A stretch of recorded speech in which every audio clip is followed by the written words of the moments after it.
Il est 11h38, donc pour ne pas trop faire prendre du retard aux conférences qui suivent, donc je vais attaquer la conférence Mieux inclure la diversité de genre pour mieux agir le cheminement de l'April. Moi, c'est Isabelle Lavani, donc je suis coordinatrice vie associative pour l'April, donc je suis dans l'équipe salariée de l'April.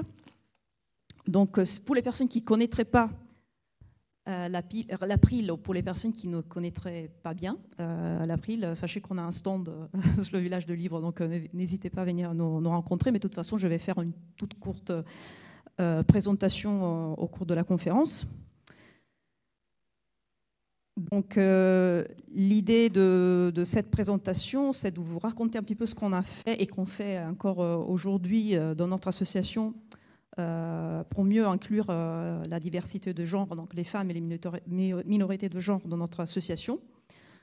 Parce que la domination masculine est un problème dans beaucoup de domaines, d'autant plus dans le domaine de l'informatique. On le verra aussi avec des statistiques dans le cours de la conférence. Et c'est un problème donc particulièrement criant dans le monde informatique et aussi dans le monde libriste.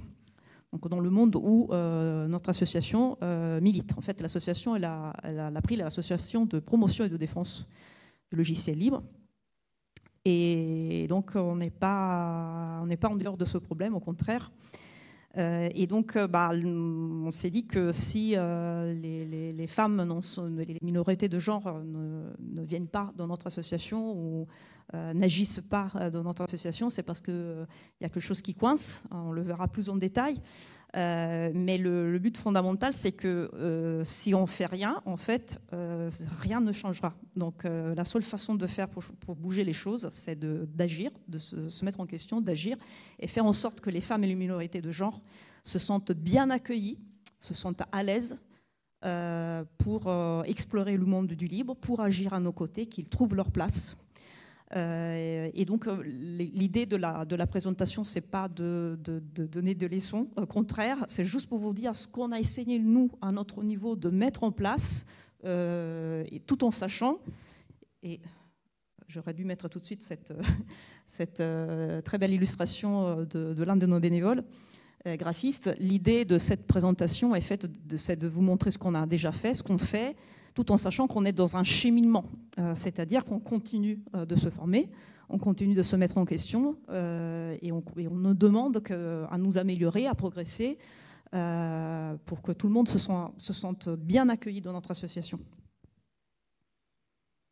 Et pourquoi j'ai mis ce livre? Parce que dans cette conférence, on parle notamment de diversité de genre. Mais en fait, la diversité, c'est quelque chose qui doit être abordé dans son ensemble. À chaque fois qu'il y a des catégorisations et des hiérarchies qui se forment, donc de la domination, il y a des personnes qui ont des privilèges et des personnes qui sont opprimées.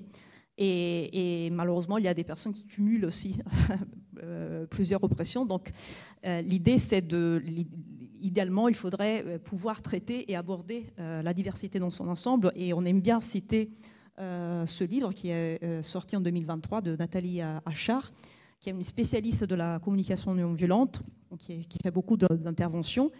Et j'aime bien le mettre en avant. Ça, c'est l'édition de poche. Donc, on finit avec les discriminations. Le livre broché s'intitulait Mon privilège, ton oppression. Pour bien montrer qu'à chaque fois qu'il y a un privilège, il y a une oppression quelque part. Donc, pour présenter brièvement l'April, donc je vous ai dit, c'est l'association de promotion et défense du logiciel libre. On a la chance d'avoir beaucoup d'associations de promotion du livre dans l'espace francophone. La particularité de l'April, c'est qu'elle fait aussi des actions de plaidoyer politique. Donc on essaie de sensibiliser le plus large public possible au logiciel libre, mais on fait aussi des actions auprès des parlementaires, des responsables politiques, pour éviter qu'il y ait des lois qui vont à l'encontre du logiciel libre. et pour avoir au contraire, nous plaidons au contraire la priorité au logiciel libre au format ouvert dans l'espace public. Et vous voyez que c'est surtout à partir de 2000 qu'on a, je dis on a, je n'étais pas encore dans l'équipe salariée de l'April, mais c'est à partir de ces années-là qu'il y avait vraiment des projets de loi qui mettaient vraiment à mal le logiciel libre. On s'est rendu compte qu'il fallait avoir des personnes salariées aussi, dédiés à ce sujet-là, parce que les bénévoles, ils ont le temps bénévole, les salariés, on sait qu'ils pourront consacrer des journées entières à ça, donc c'est comme ça aussi que l'association est devenue une association employeuse. Au niveau de notre modèle financier, c'est un modèle basé sur les cotisations, c'est très simple.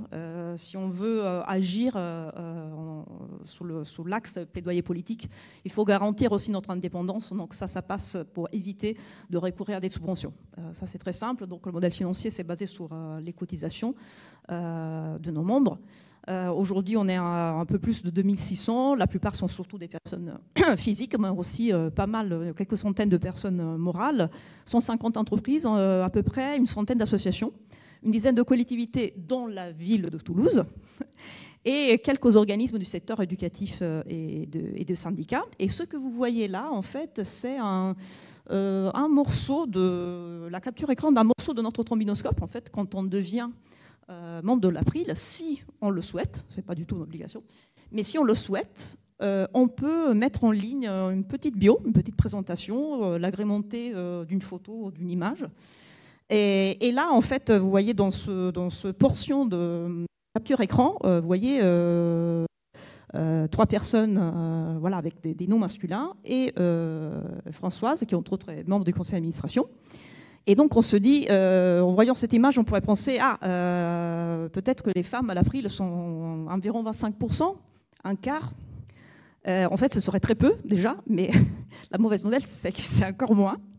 Est-ce que vous voulez essayer de deviner quel est le pourcentage de personnes qui se déclarent femmes quand elles s'inscrivent à l'April? Oui? Pardon? Alors, on n'est pas loin. C'est un peu plus, mais on n'est pas loin. On est à 8% aujourd'hui. Pardon? Ah oui, pardon, merci Étienne. La personne a demandé, a proposé 5% comme pourcentage, mais non, c'est 8. C'est 8, mais c'est très peu. Et j'ai dit volontairement personnes qui se déclarent femmes, parce qu'en fait, quand vous remplissez le formulaire d'adhésion de l'April, il y a un champ civilité, qui est un champ obligatoire. Par contre, dans les options, il y a madame, monsieur, autre et non précisé. Donc en fait, si le champ obligatoire, c'est juste parce que c'est intéressant pour nous d'avoir des statistiques pour comprendre justement comment l'association est constituée. Mais voilà, il n'y a pas d'obligation à préciser si on ne le souhaite pas. L'équipe salariée, ça un peu mieux là. Qu'est-ce que vous en pensez ? Je peux vous dire que, parce que je connais mes collègues, donc je peux vous dire qu'on est 2 femmes et 2 hommes. Donc on a la parité, c'est déjà pas mal. Et ça en fait, je vous présente l'équipe salariée, mais c'est une association, comme la plupart des associations, elle pourrait pas faire toutes les actions qu'elle mène, elle pourrait même pas exister, hein, soyons clairs, elle pourrait pas exister sans l'œuvre des bénévoles, des personnes actives au sein de l'association, des bénévoles qui peuvent être membres ou pas. Il n'y a pas besoin d'être membre pour faire plein d'actions avec nous. Et j'aime bien cette image parce que ça montre qu'ils sont prêts à tout.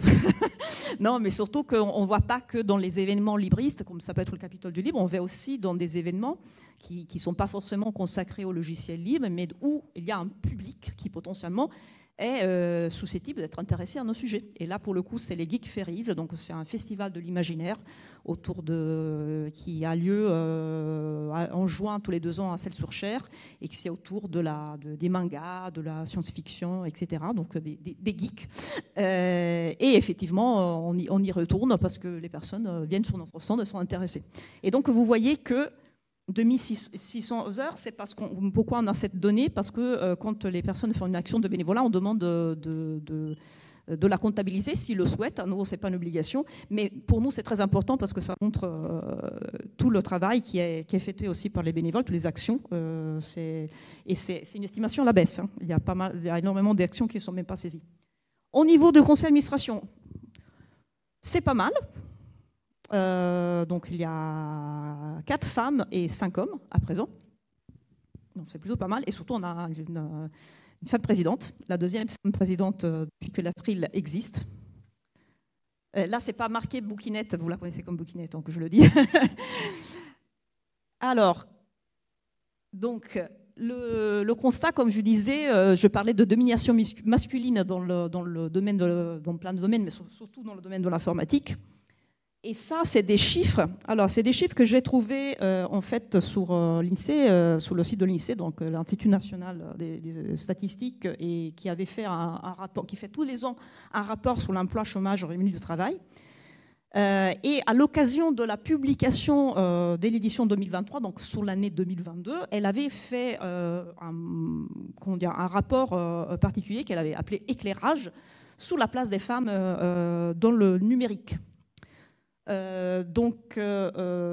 Profession numérique, donc c'est encore plus vaste que informatique. Et donc vous voyez, à peu près un quart des emplois en 2022 c'était occupé par des femmes.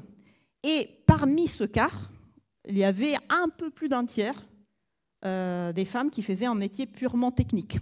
Donc informaticienne, développeuse, gestion des systèmes d'information. Donc malheureusement, je suis allée voir, dans le rapport de cette année, donc de l'édition 2024 sur l'année 2023, ils n'ont pas fait à nouveau un éclairage sur ce point, donc je n'ai pas des statistiques à jour, mais c'est déjà assez saisissant, il n'y a que 2 ans. Donc là, j'ai mis à l'honneur une autre œuvre que je vous conseille si vous êtes intéressé par ces sujets. C'est une œuvre qui est sortie il y a quelques années, en 2019. Et pour le coup, c'est Isabelle Collet, donc c'est une ex-informaticienne qui après est devenue sociologue, chercheuse, et qui, dans ce livre, trace un peu l'histoire de l'informatique et montre que la situation n'était pas toujours celle que je vous ai décrite. En fait, il y a quelque chose qui s'est passé, notamment dans les années 80, où il y a eu vraiment une chute de la part des femmes dans le domaine informatique. Alors qu'avant, c'était pas la parité absolue, mais quand même, il y avait énormément de femmes qui pratiquaient ces métiers. Parce que c'était à l'époque, c'était aussi un stéréotype, hein, c'était vu, dans les années 50, c'était vu comme un peu la prolongation du métier de secrétaire. Donc c'était un stéréotype, mais de fait, il y avait beaucoup plus de femmes qu'aujourd'hui dans l'informatique. Qu'est-ce qui s'est passé dans les années 80 ? Tout simplement, l'informatique a pris une place de plus en plus grande dans notre système économique. Du coup, il y a de plus en plus de postes qui sont ouverts, il y a de plus en plus d'écoles, de cursus universitaires qui se sont ouverts aussi. Et tous ces nouveaux postes, en fait, ils ont été occupés par des hommes. Pourquoi ? Parce que c'était un métier en fait qui était de plus en plus valorisant, qui en plus était bien payé, de plus en plus.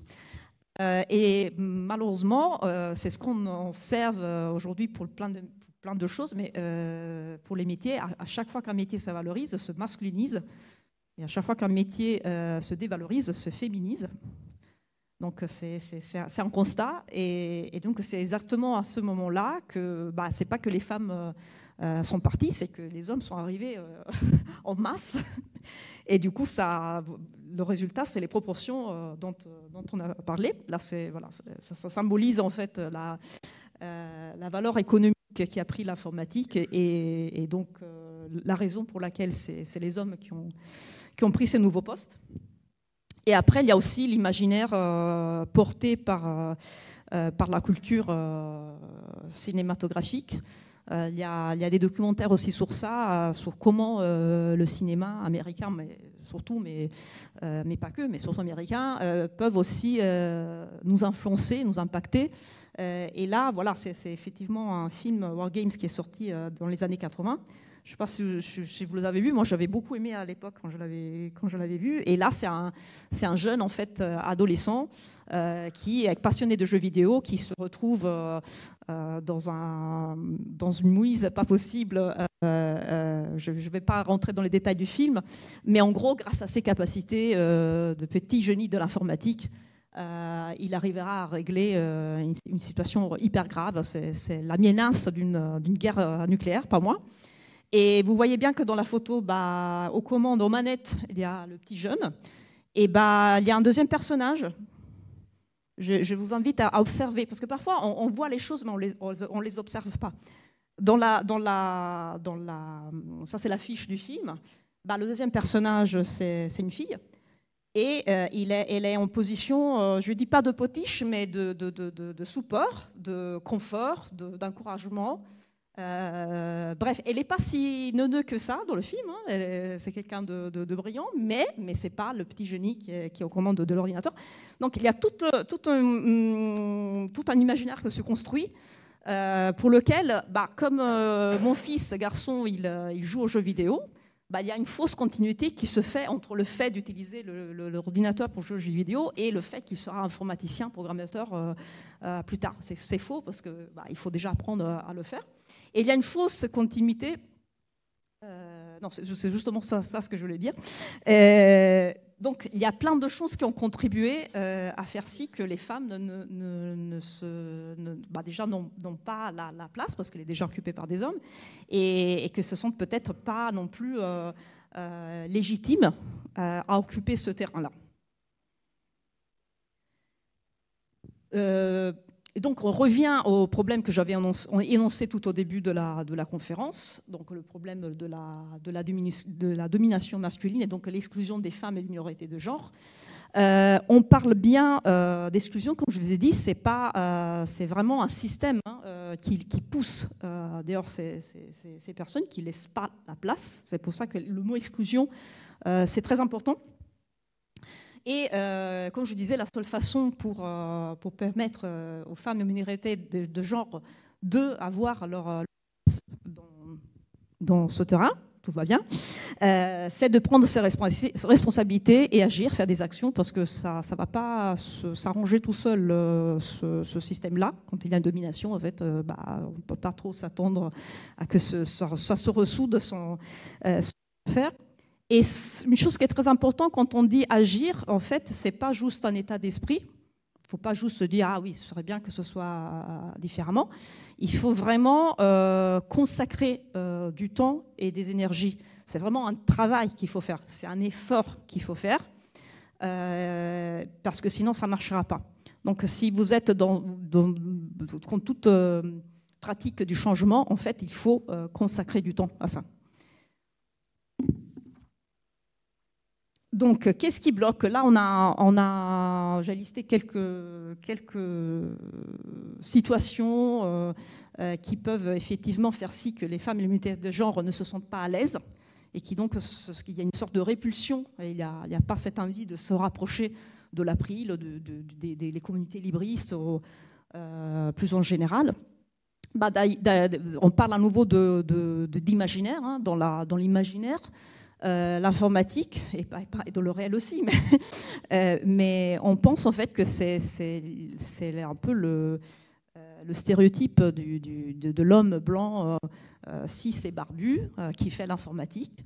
Et cette image en fait est tellement ancrée que c'est difficile d'en se débarrasser.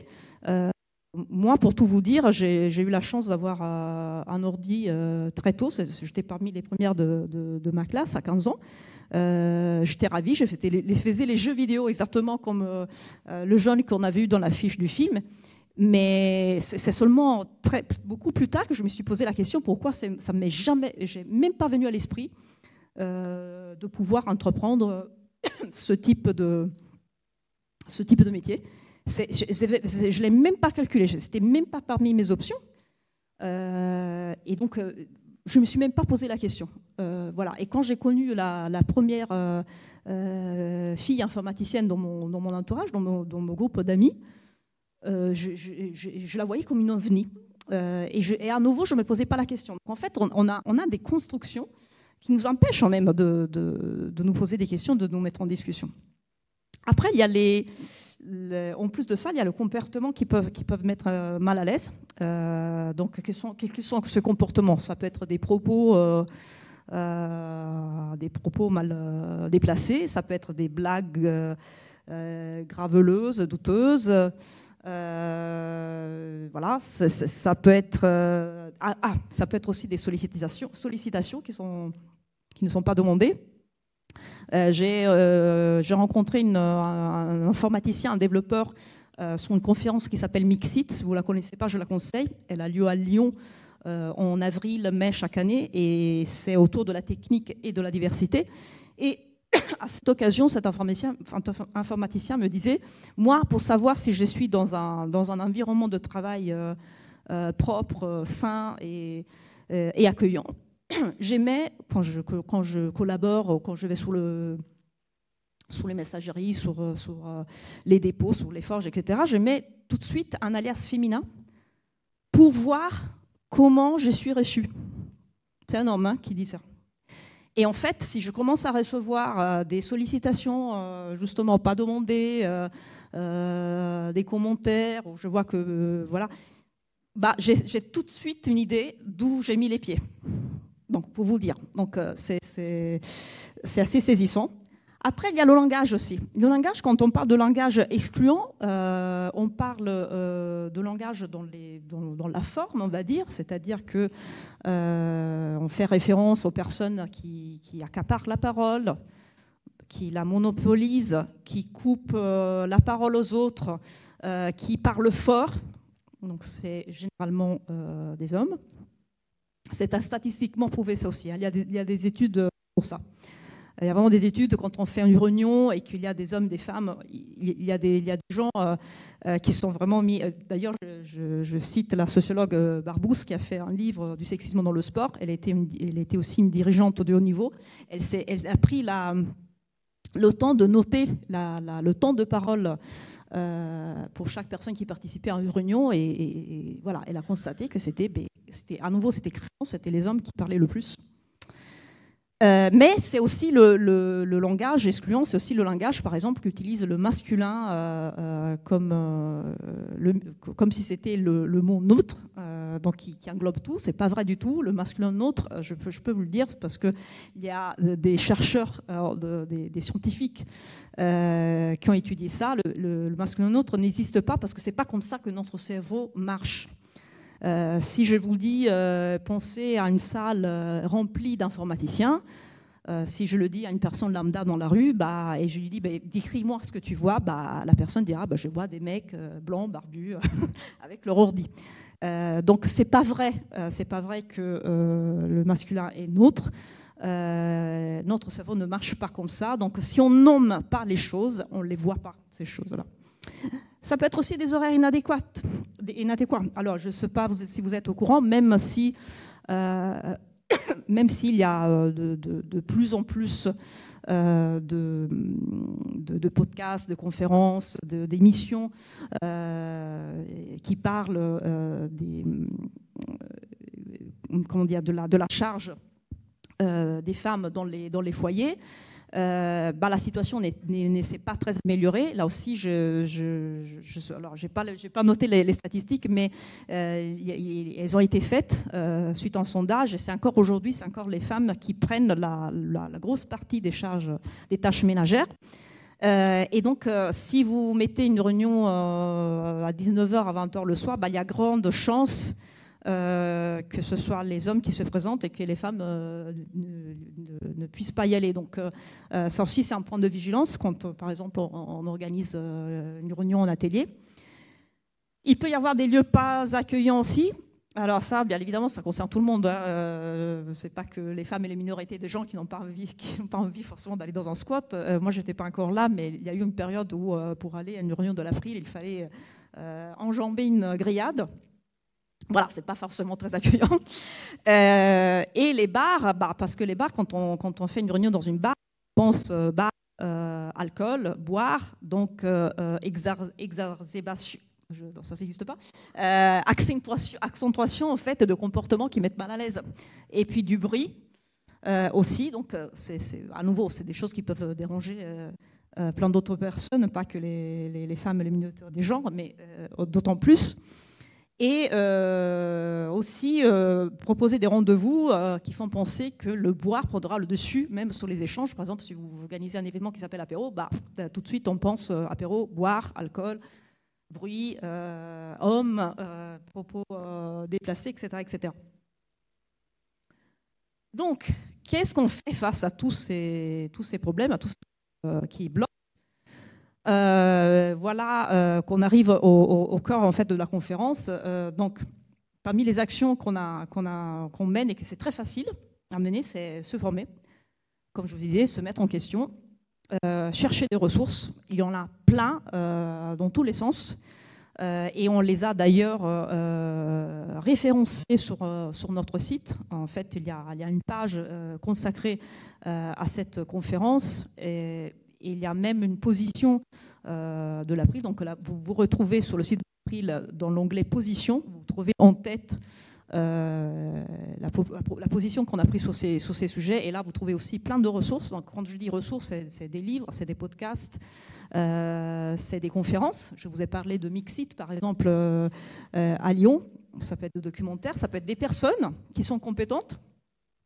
Quand vous avez des personnes compétentes dans votre entourage, ou dans votre lieu de travail, bah, c'est un trésor. Nous, on a la chance à l'April d'avoir une personne, notre collègue Elsa Potier, par exemple, qui a beaucoup travaillé sur ces sujets et les a étudiés. Elle s'est formée aussi. Et donc, bah, c'est génial d'avoir une personne qui peut nous donner plein de billes, plein de pistes et qui nous aide au quotidien à nous former et à nous améliorer sur ces sujets.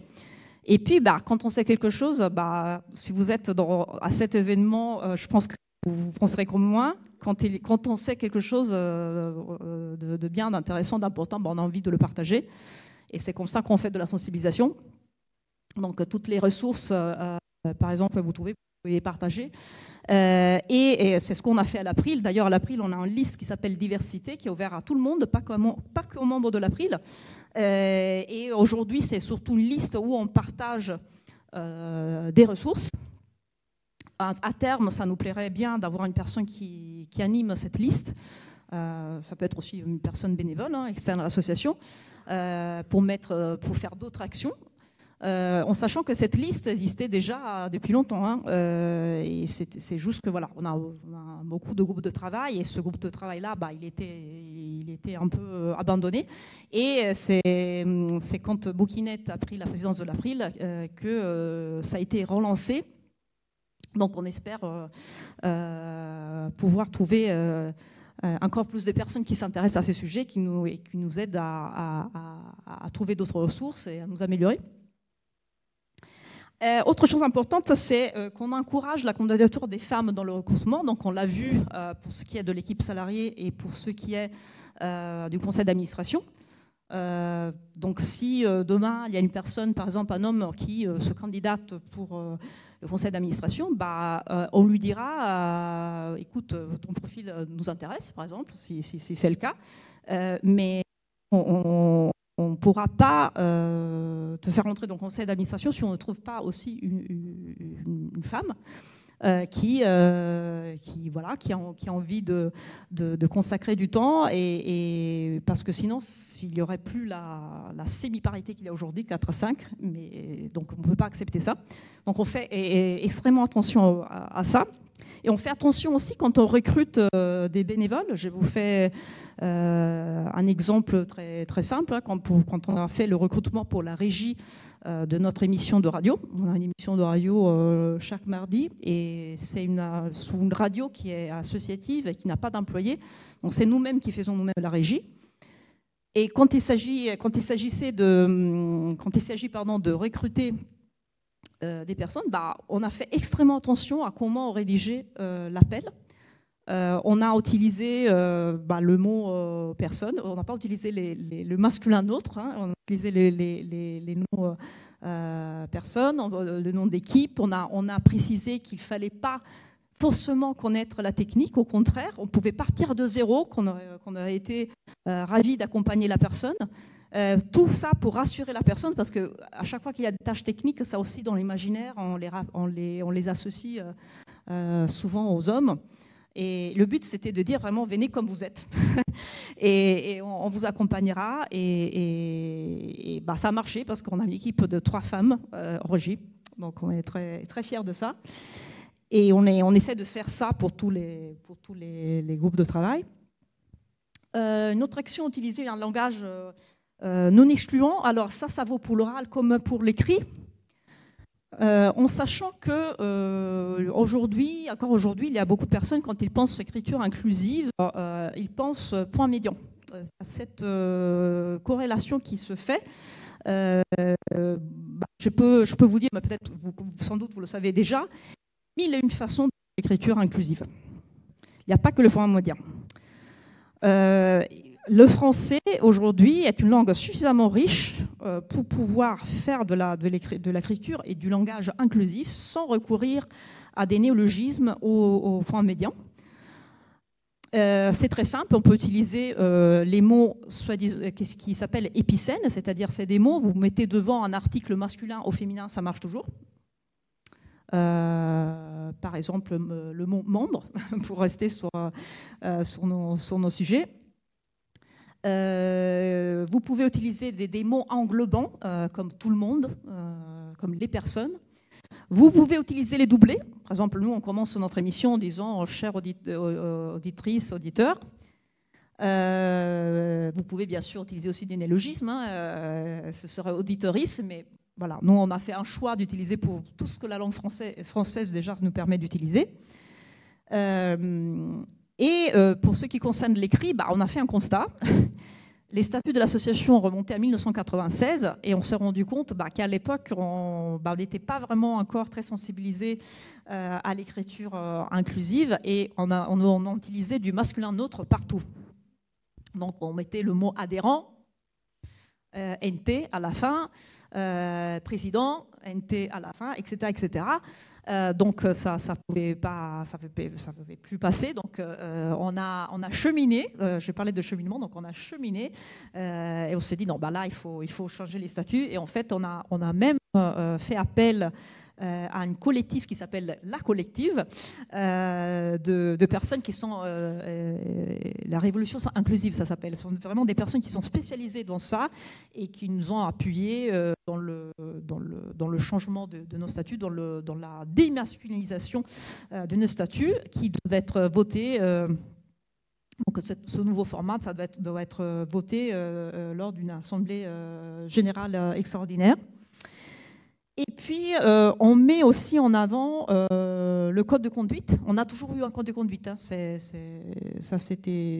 existait déjà. Donc, on l'a bien évidemment démasculinisé. Et c'est quelque chose qu'on met en avant. Ça, on ne le faisait pas. Donc, ça, c'est vraiment une action nouvelle. On le met en avant à chaque fois qu'on organise un événement.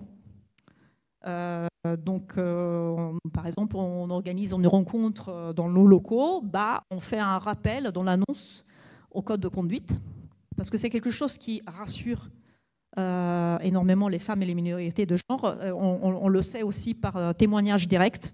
Il y a une femme, je crois, une invitée de l'émission qui nous a dit clairement, maman, quand il n'y a pas de code de conduite, je ne vais même pas à l'événement. C'est même pas une option. Donc c'est quelque chose qui marche.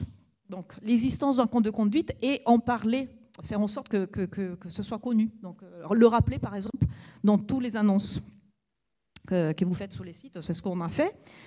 Et on le fait aussi quand on va à des événements. On a des pages wiki qui nous permettent d'organiser notre participation des événements. On met les informations concernant l'événement, les horaires de tenue des stands, etc. Mais on met aussi un rappel sous le code de conduite. Et chose très importante, il faut aussi indiquer les personnes référentes.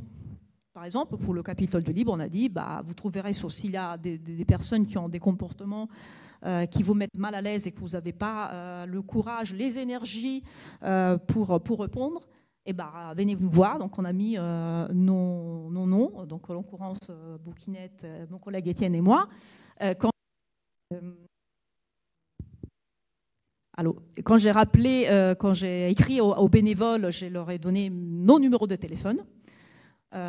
Donc c'est important d'arriver jusqu'au bout du processus. Ce n'est pas juste le code de conduite qui existe, il faut qu'on sache aussi quoi faire si cette situation, ce comportement qui met mal à l'aise se vérifie. Et il faut avoir des référents et il faut assurer la personne sur le fait que cette chose sera prise en considération dans la confidentialité. C'est ça qui rassure vraiment les personnes. Parmi les autres actions, la prise en compte de la diversité lorsqu'on nous invite à participer à un événement. Ça, c'est quelque chose qui est arrivé très récemment. On nous a invités à participer à une table ronde dans le cadre d'un événement autour du numérique. Et c'est mon collègue Étienne qui a été sollicité. Et moi, je suis témoin, j'étais à côté quand Étienne a parlé avec l'organisation. Il a dit, écoutez, c'est qui anime? Un homme, ok. Et c'est qui participe à la table ronde? Vous ne savez pas encore? Écoutez, moi, je peux vous dire tout de suite que s'il n'y a pas de femmes, pour moi, c'est un point bloquant. C'est pas juste que ça m'embête, c'est que c'est un point bloquant. Je ne viendrai pas à la table ronde. Donc, on s'intéresse à ça, on pose toujours la question. Si c'est nous qui organisons un événement, par exemple dans nos locaux, comme je vous ai dit, on fait toujours en sorte qu'il y a au moins une femme qui accueille les personnes, de façon qu'il y a de la diversité dès l'entrée. Ça, c'est quelque chose qui rassure. Et après, j'en profite pour dire qu'on réfléchit aussi aux autres diversités. Quand je vous disais que la diversité, il faut la traiter dans son ensemble, si possible. Dans nos événements, par exemple, on a prévu une salle de repos pour faire une pause, si c'est trop bruyant, on a juste besoin de ça. On prévoit aussi des mets végétariens, de façon que ce soit le plus inclusif aussi possible, diversité alimentaire aussi de ce point de vue. Et si on organise un événement qui n'est pas une rencontre, mais une réunion, on fait extrêmement attention à la prise de part, de façon qu'il y ait une distribution le plus possible paritaire. Et si nous organisons une réunion de travail, on essaye de choisir des horaires qui soient adaptés à tout le monde. Donc on fait des sondages pour voir quels sont les créneaux qui peuvent, les jours et les créneaux qui peuvent arranger le plus de monde. Et on prévoit aussi des réunions à distance. Ça, c'est la technologie qui le permet et qui peut être de grande aide pour ce genre de choses. Et puis, on essaye de ne pas organiser des réunions dans des squats. Déjà parce qu'on a tous et toutes vieilli, donc ça devient compliqué aussi d'enjamber les grillades en pleine nuit. Et donc, on évite les bars aussi. Et on appelle plus nos rencontres apéros, mais on les appelle rencontres. Parce que le but, c'est pas de venir boire et de se saouler avec les potes. Le but, c'est d'échanger en fait sur les sujets qui nous sont chers, échanger sur l'association, présenter notre association aux personnes qui ne nous connaîtraient pas. Donc des lieux qui sont accueillants, chaleureux, bien éclairés aussi. Et on a mis en place, on le faisait déjà exceptionnellement par le passé, mais là on a mis en place vraiment une organisation, comment dire, on a annoncé qu'on a la possibilité d'accueillir des personnes, des réunions libristes locales, parce qu'on a la chance d'avoir une grande salle de réunion qui est souvent vide parce qu'elle est utilisée surtout comme salle pour déjeuner avec l'entreprise, en fait, les personnes de l'entreprise qui nous louent les locaux. Et donc, on s'est dit, c'est dommage que ce ne soit pas exploité. Du coup, on a annoncé qu'on est ravis d'accueillir des réunions libristes. Et dans la page d'annonce, à nouveau, on précise que si on le souhaite, il y a une femme à disposition, moi en l'occurrence, qui peut se prendre en charge de l'organisation. On précise que si on veut faire, si on souhaite faire des réunions en non-mixité choisie, on peut l'indiquer et on fera en sorte que ce soit effectivement moi, par exemple, qui prend en charge pour cette raison. Et c'est bien évidemment bienvenu aussi. Voilà. J'essaie de ne pas tout oublier, c'est pour ça que j'ai pris des notes. Et puis, une chose très importante, un focus qui est très important pour nous, c'est pour ce qui concerne notre émission de radio. Donc, il y a lieu chaque mardi en direct, mais vous retrouvez aussi les podcasts et les transcriptions par la suite. On a une politique explicite qui vise à avoir un maximum de femmes de l'émission. Et donc, systématiquement, quand on veut parler d'un projet qui nous plaît, quand on veut inviter une entreprise, une collectivité, des personnes expertes sur un logiciel, sur une thématique, tout autour de liberté informatique, bien évidemment, on demande à la personne de la structure, si possible, idéalement, on préférait qu'il y ait au moins une femme sur le plateau. Voilà, donc on fait extrêmement gaffe à ça, au point qu'on a réussi dans la saison 2022-2023, mais je pense que c'est le cas aussi pour la toute dernière. On n'a pas encore la parité, mais on est arrivé quand même à 40% de femmes intervenantes. Donc on cherche les femmes aussi, hein, c'est-à-dire que voilà, on ne s'arrête pas au premier nom qu'on cherche. Par exemple, s'il nous intéresse le développement d'un logiciel, par exemple, on ne s'arrête pas au premier nom, on va plus loin. On demande à d'autres personnes, est-ce que vous connaissez des femmes? On fait une recherche, comme je le disais, on prend le temps. Ce serait beaucoup plus simple de prendre le premier nom qui arrive. Mais ce n'est pas comme ça qu'on va changer les choses. Il faut prendre le temps. Et puis, il y a un accompagnement spécifique. Combien de fois on a entendu des femmes nous dire merci pour l'invitation, mais je ne me sens pas assez compétente pour parler de ça. Alors que statistiquement, quand on invite les hommes, c'est oui par défaut. Hein. Ça ne pose pas trop de questions. Ça vaut aussi pour les annonces de travail. Ça aussi, c'est étudié et documenté. Les hommes répondent en annonce s'ils cochent, je sais pas, 60% des cases. Les femmes attendent de cocher 90% des cases pour candidater. Donc, il y a un syndrome de l'imposture qui est particulièrement présente chez les femmes. On est au courant de ça et c'est pour ça qu'on fait un accompagnement spécifique parce qu'on veut les rassurer, on veut les encourager. Vous êtes absolument légitime à parler de ce sujet. Vous êtes absolument compétent pour parler de ce sujet. On va préparer l'émission ensemble. Nous, on n'est pas là, on n'est pas des journalistes. On anime une émission. L'idée, c'est de donner de la voix à des projets, à des personnes qui œuvrent dans le livre et dans le libre. Donc, le but, c'est de mettre en valeur les personnes. Ce n'est pas de les mettre en difficulté. Il n'y a pas de question piège. On prépare l'émission avec les personnes intervenantes. Ça, c'est très important. C'est quelque chose qui rassure et c'est le but.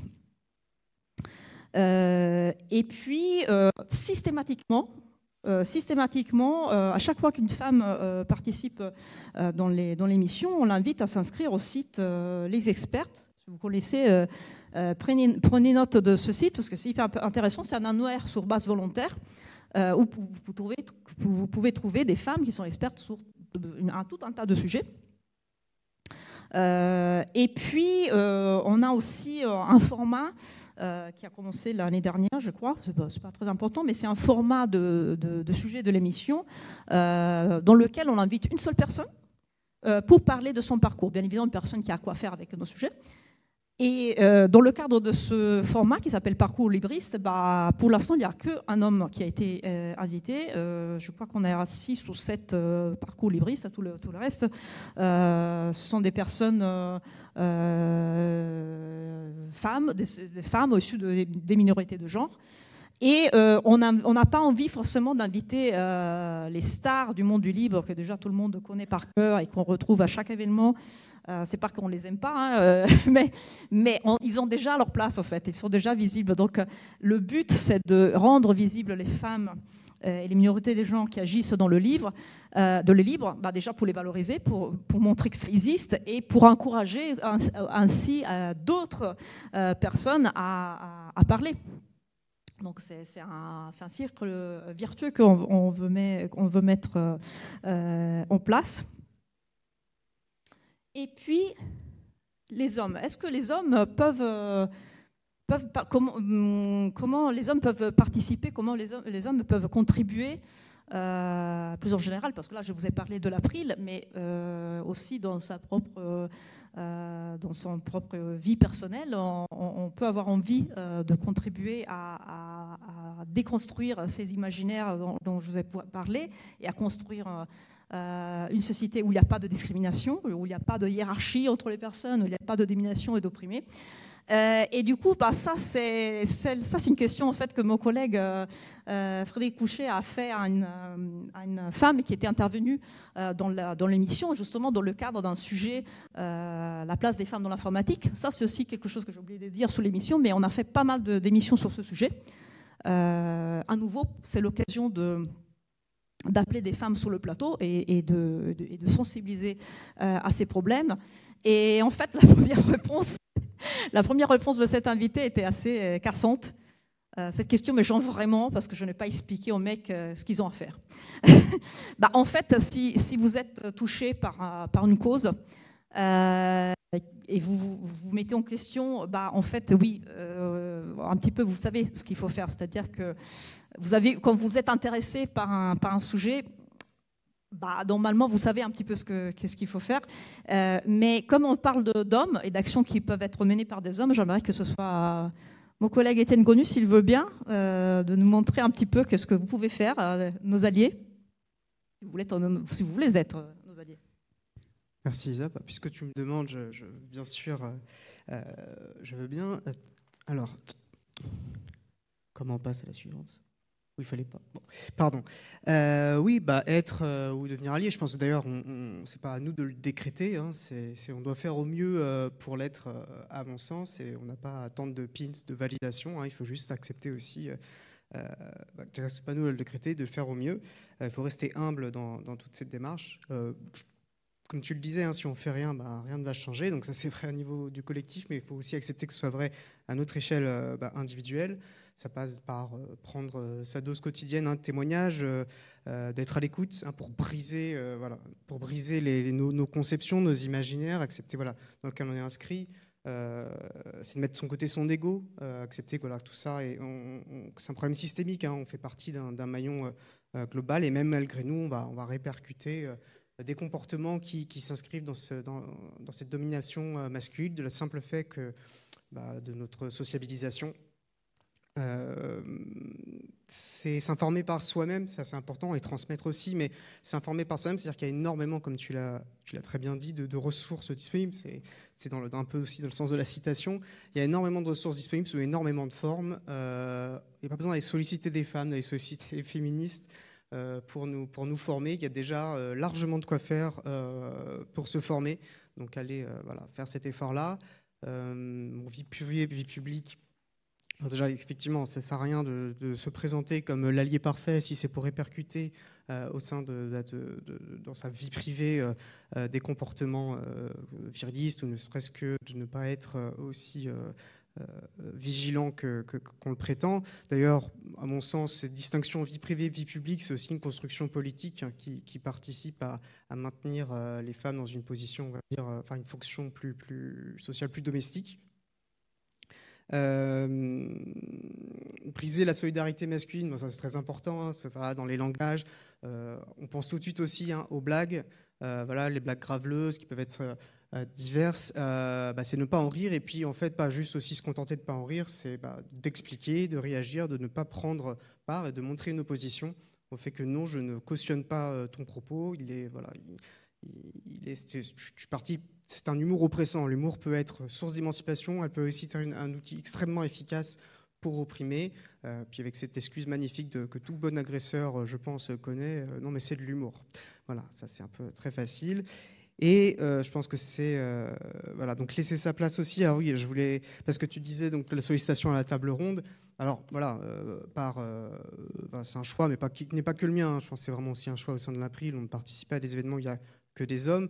J'ai dit pour moi c'est bloquant, mais bien sûr je vais aussi me tourner vers des bénévoles femmes de l'April, voir si ça les intéresse, voir si elles sont disponibles, parce que c'est sûr que c'est aussi une difficulté, mais qui va se résoudre dans le temps. C'est-à-dire que ça fait porter forcément une responsabilité, une charge sur les femmes de l'association qui sont d'autant plus sollicitées pour aller pallier les manques. Donc, c'est pas l'April toute seule, on fait partie d'un système. Voilà. Bon. Donc, laisser la place. Voilà. Donc, ça, effectivement, on est sociabilisé à interrompre, couper la parole. Il faut vraiment faire attention, écouter, faire des phrases courtes. Vraiment, faire des phrases courtes, ça aide. Se dire, tiens, ça a déjà été dit, j'ai pas besoin de le répéter, j'ai pas besoin d'expliquer. Moi, je l'aurais dit autrement, c'est pas grave. Voilà, mettre de côté son ego. Et voilà, accepter que yes all men. On entend oui, mais pas moi. Non, non, c'est pas la question. C'est pas la question. Moi, je pense qu'elle se forme de deux manières. C'est-à-dire que, en fait, c'est pas notre point de vue qui compte. Il faut accepter que pour une femme, tout homme est potentiellement une menace à un degré divers, surtout si elle le connaît pas.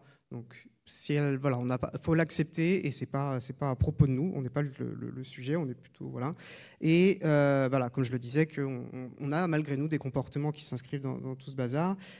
Éduquer nos fils. Très important, bien sûr. Je peux le dire d'autant plus qu'ayant un fils de 4 ans, j'ai à cœur qu'il soit aussi peu problématique que possible en grandissant. Bref, et voilà. Et que tous ces efforts aussi, c'est bien pour nous. Enfin, c'est source d'épanouissement, d'émancipation pour nous aussi. On vit mieux et on est mieux, je trouve, quand on se comporte pas comme un salaud, pour dire les choses simplement.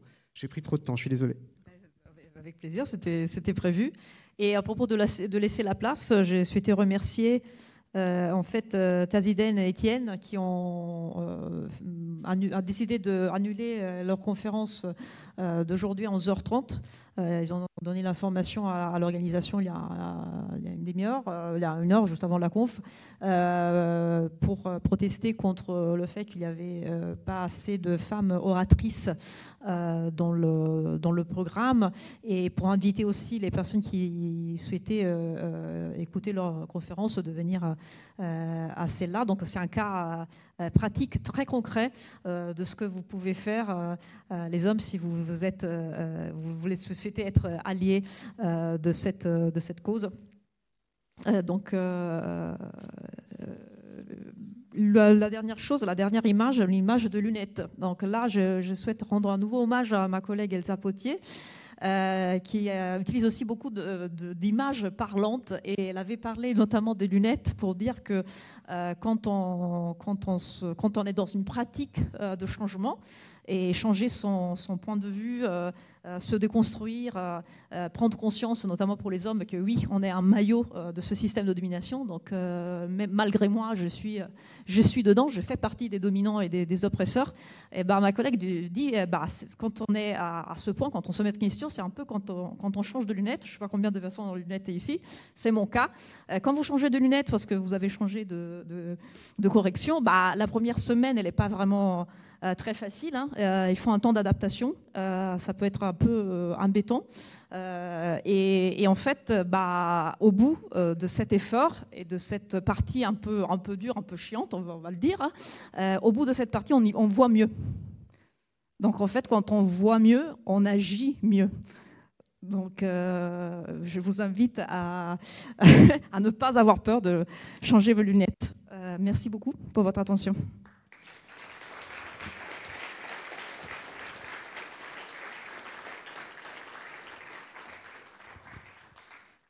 Si vous voulez, là, il y a le QR code pour atterrir directement sur la page avec les ressources, mais comme je vous ai dit, vous la retrouvez aussi dans l'onglet position sur notre site. Si vous voulez discuter avec nous de ce sujet ou d'autres sujets, on a le stand de l'April au village du Libre, et il nous reste vraiment 2 minutes. Donc, je pense que je peux prendre peut-être une question ou deux. Oui, il y a une question par là. Donc, je m'approche. Je donne le micro. Oui, c'est plus simple, comme ça tout le monde vous entend. Merci beaucoup pour cette présentation. Moi, je suis impressionné parce que c'est un gros travail que vous avez fait, notamment pour la réécriture de votre code de conduite. Et je me demandais justement si on veut intégrer un code de conduite un peu similaire dans d'autres associations. C'est un gros travail, on n'a pas forcément les ressources pour. Sous quelle licence est votre code de conduite? Est-ce qu'on peut le réutiliser? Réutilisez-le, s'il vous plaît. Oui, c'est fait pour, on sera ravis. En fait, ce qui nous a pris beaucoup de temps, c'est plutôt les statuts, la réécriture des statuts, parce que c'était vraiment un gros texte. Et le code de conduite, oui, ça fait partie des choses qu'on a dû démasculiniser, parce qu'il y avait un langage qui était encore excluant. Nous aussi, on s'est inspiré d'autres, à nouveau, il faut s'inspirer de belles choses qui existent déjà, sinon on serait bête. Et du coup, on s'est inspiré aussi d'autres choses qui déjà existent, d'autres pratiques qui déjà se font. Donc, avec plaisir, piller nos statuts, nos codes de conduite, tout ce que vous voulez. Et n'hésitez pas à discuter avec nous, à nous envoyer des messages, à nous donner des propositions. On est là. Est-ce qu'il y a peut-être une autre question? Je ne sais pas s'il y a encore le temps. Vraiment rapide. Oui? On essaie de... Merci.